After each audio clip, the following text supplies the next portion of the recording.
So this morning I thought I'd take a little quick break and come back to this caliche gravel pit that's about a half mile from our property and just do a little digging with my old trusty pickaxe here and see if the material has enough of the right mix of smaller gravel as well as lime or alabaster kind of, the white pasty material that goes with it that they use for some of the road building out here.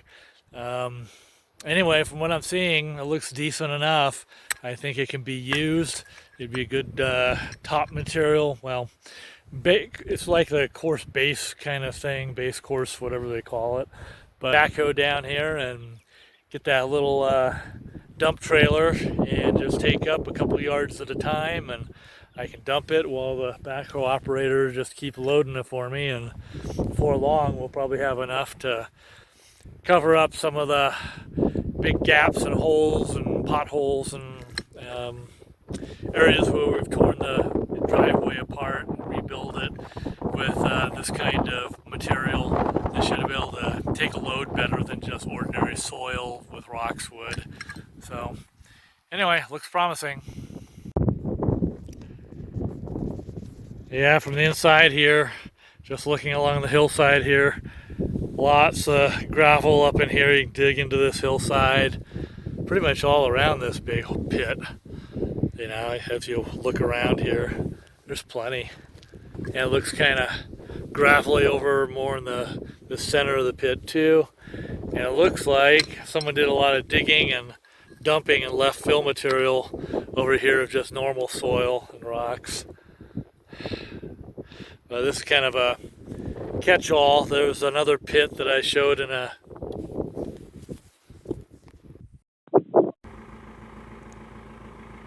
thought I'd also include here just a little closer look at this material that makes up the driveway when they built it like 16, 17 years ago, whatever. And you kind of see there's a lot of nice crushed rock, all different kinds of sizes. Not much in the way of little boulders, whatever, but just a good mix of that with that kind of caliche soil kind of material here. And it seems to match, to me, from what I was shooting earlier, what's down in that caliche gravel pit that's about a half mile down the road from here. So I think we have a pretty good solution for filling in and packing and getting a real good driveway built here in the future using free material. And the best part about that free material, it's open on the weekends.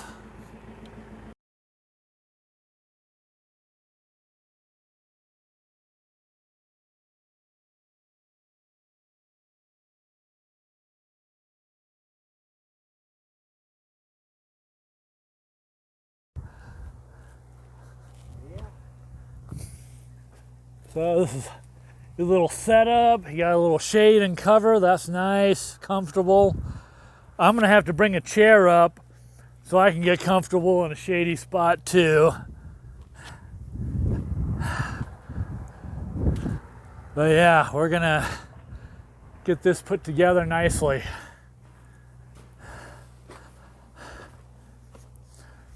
I can hardly wait till we get gravel on the road. Have a real driveway. But anyway, let me get some. I got a blacksmith shop and a welding shop set up here. Okay, cool. In the back here, I got the forge and the anvil and post vise.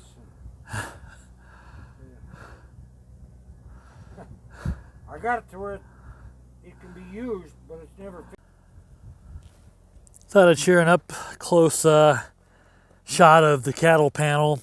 This is like probably pretty close to 1/4 of an inch here on this material.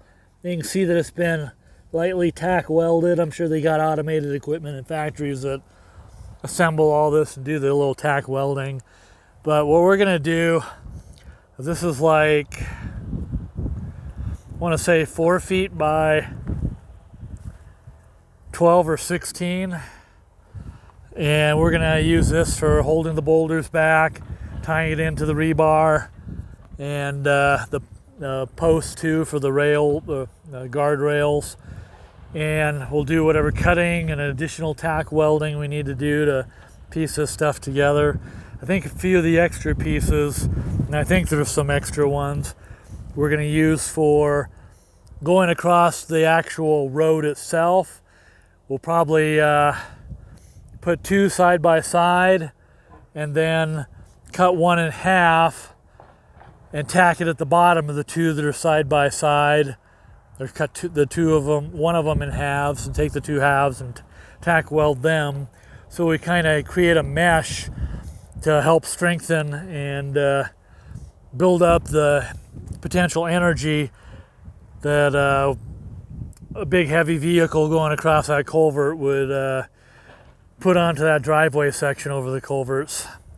I'm hoping this will be good enough for the cement mixer and any other kind of heavy equipment we take up there.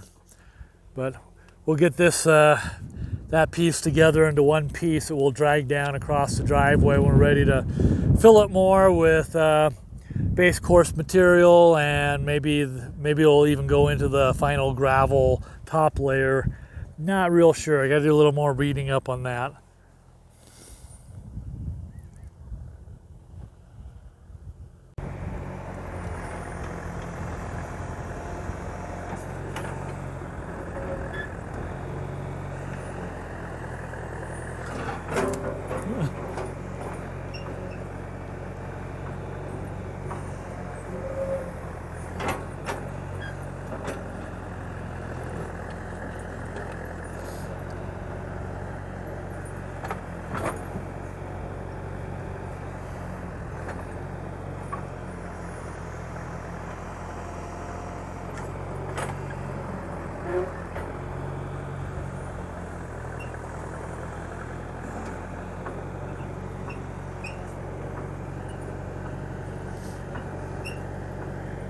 So we're getting this cleared out a little wider here so I can build up the retaining wall through here a little better. Kind of like what I'm building in here. I want a hand stack over here and on this other side too.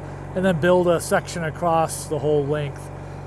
And then maybe put some smaller, flatter rocks on the base here, leading into this little, these two little culverts. With the hope being that some little flat rocks down there will catch all the little debris and sand and silt and all that. That'll build up there instead of inside the culvert, because Thane really hates climbing inside of the culvert and doing any cleaning.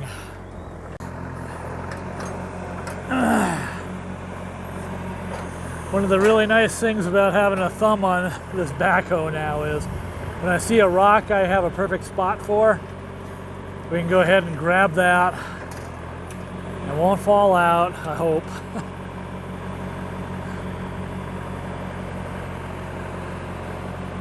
Then we can place it right down in here. A little capstone, basically. Spread the load across those smaller stones underneath it, if it doesn't slide down the bottom there.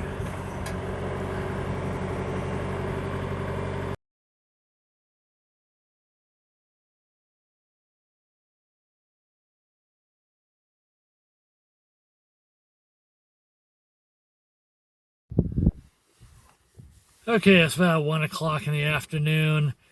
It's in the high 70s, pushing 80 here. Luckily, we got a little breeze that's just started. Again, in that New Mexico sun, it's pretty intense. Even just walking around outside and monitoring the work and the progress and what have you on this project. So, anyway, everyone's taking a little lunch break. The guys, our welder and our backhoe operator, got some, I'm sure, some good beans, they call it, for their lunch. I'm not really hungry yet, so I'm just dying of thirst. So I got again, a little plug for this vanilla cream seltzer. Oh, it's so good. It tastes like a creamsicle. Well, smells like a creamsicle, but it really tastes like plain seltzer water, and it plays weird things with your senses, you know, because it makes you think like you're tasting a creamsicle, but you're really not. but it sure does it hits the job, gets the job done, quenching the thirst here.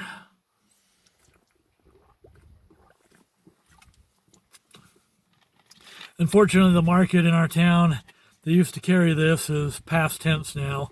They don't seem to have them in stock anymore, so I'm enjoying the last that I can find at this point. Maybe there's some other markets that have them. I'll have to start looking, but anyway, everyone's taking a break. We're about to start moving some of the welded materials. There's some pieces that had to be welded together and others that had to be cut with the torch and stuff. So we're about to move it down in closer to the culverts and maybe start getting things welded into place. Anyway, when we do, I'll be capturing some good content about that. Sharing what little I know about it. I've done some welding in the past and handled all three of the major welding types, the gas torches and the little stick welders, and of course MIG. I got a little MIG welder at home in Albuquerque, but it's just one of those cheap, $200 Harbor Freight guys. It's great for a little small, thin plated material to go ahead and weld together, but any of this big stuff, yeah, you can forget about it. You need something a little more heavy duty, and that's what these guys got, is some heavier duty equipment than most of the consumer stuff that we'd have.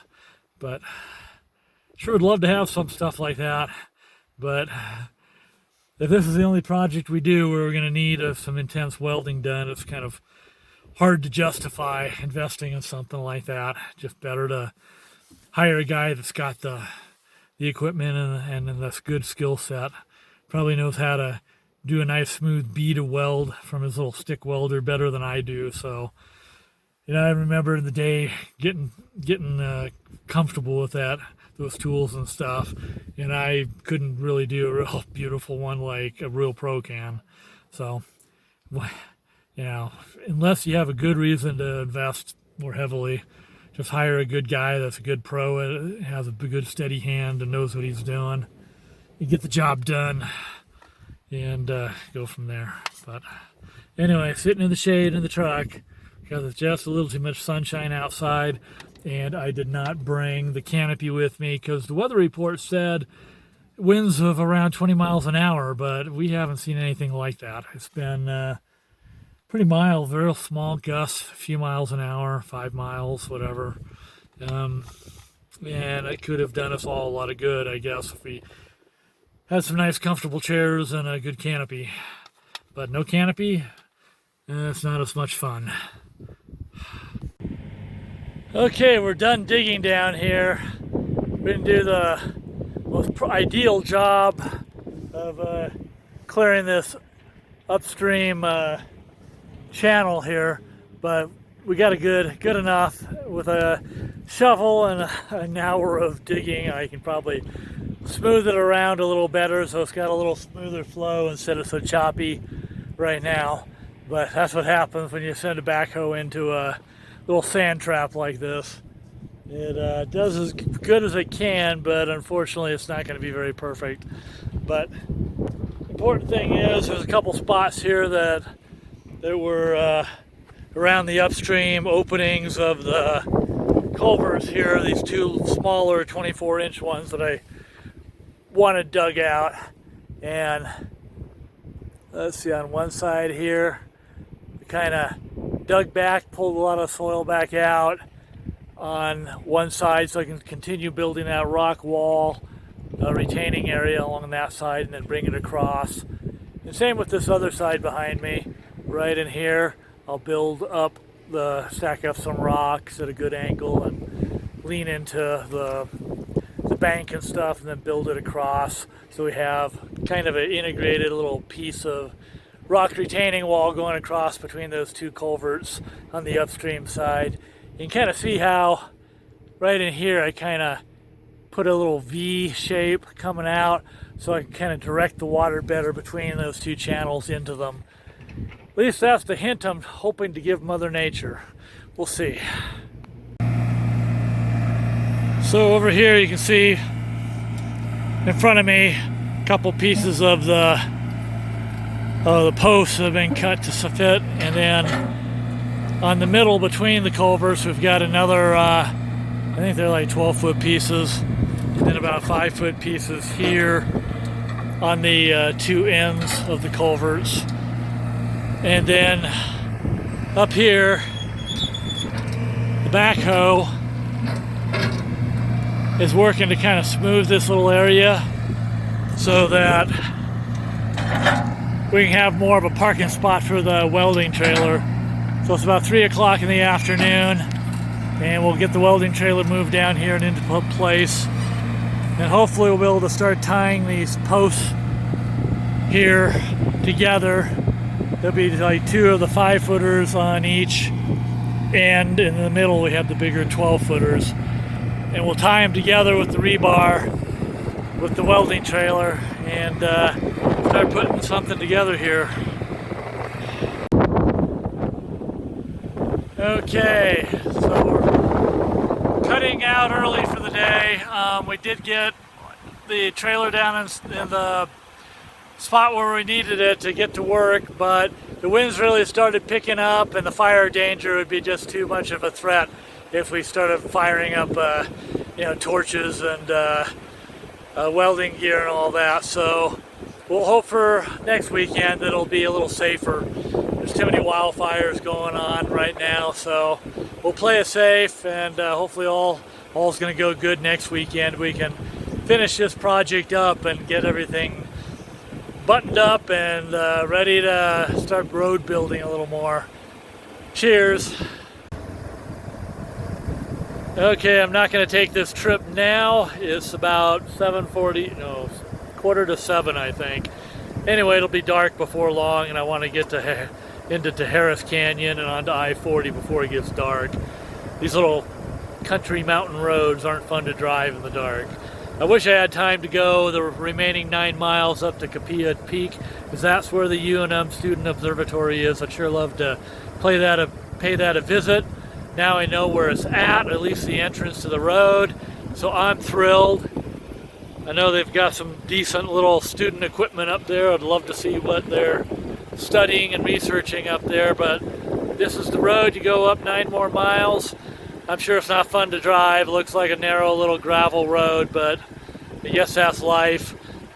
But anyway, I'll check out and post some more details here, and hopefully in a future trip I'll be able to make a trip up there and check it out when it won't be so late in the afternoon, well, evening really. Anyway, cheers. Thank you for watching an episode of Nature Preserve Life in Mountain Air, New Mexico.